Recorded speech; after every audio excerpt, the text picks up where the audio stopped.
How to create cookie banner in your Shopify store. Hi guys, welcome back to my channel. In today's video, I'm going to show you step by step how to create a cookie banner in your Shopify store. It's gonna be very easy and simple step.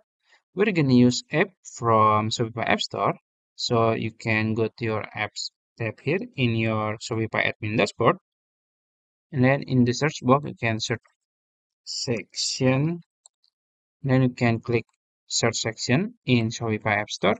And then you will find a lot of results here. So yeah, but we're gonna use this one, section store here. You can click on it. Then as you can see, it's a good app because they have a lot of good reviews here and good ratings. And also if you want to see the reviews, you can read it, you can scroll down and it's free to install. So you can just click install here. I have already installed it, so I can just click open. And then as you can see, I am in the section store page. And these are two templates that I had already used. And now you can just click explore all section here. And then you will be in the templates page here. You can see a lot of templates. Now you can just search for cookie banner and you will find cookie banner template. It's free, so you can click on it. And then as you can see, the template has added to your template store.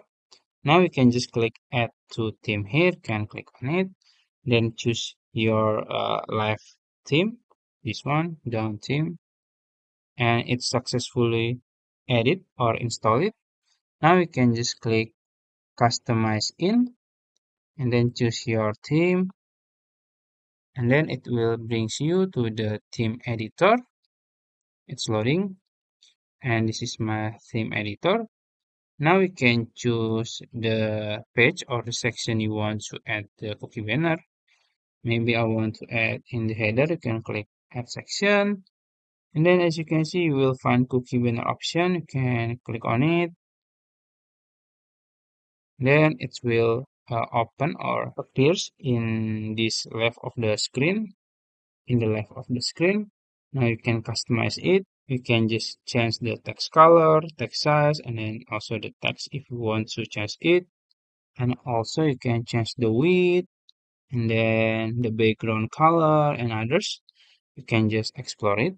And yeah, I think that's it. If you found this video helpful, please like this video and subscribe to my channel. Thank you.